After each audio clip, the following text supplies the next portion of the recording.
Hello and welcome once again to Inspirational Wednesday with Fortune Jeba, where we talk about inspirational tips from the Word of God and where we get inspired every day.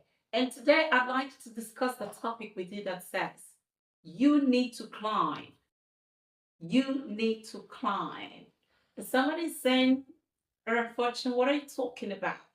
Now, if you want to see Jesus, if you want an encounter, if you want to know God in a deeper dimension, then you need to climb. I'll share some examples with you from the scriptures. The first example is the example of Moses, found in Exodus chapter 34, verse 1 to 2. The Bible tells us that at the point in his life, the Lord said to him, come up.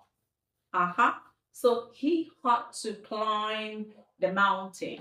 Yes, we also saw the story of Zacchaeus. Zacchaeus was little of stature, and then he needed to see Jesus. He needed to catch a glimpse of Jesus. So he needed to climb. He had to climb a tree. As we saw in the book of Luke chapter 19, verse 1 to 5.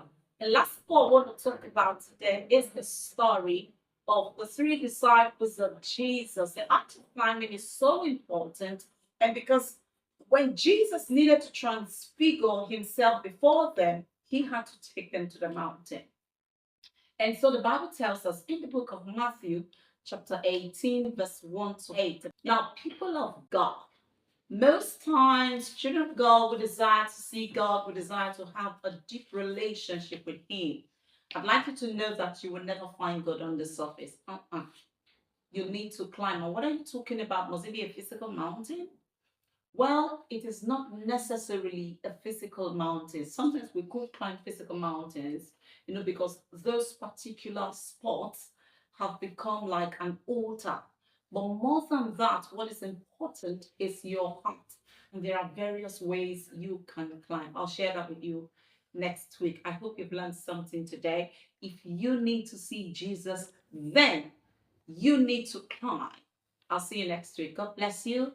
Do remember to like our videos, share our videos, comment, and share with your friends and your loved ones. I'll see you next week. God bless you and have a nice day. Bye-bye.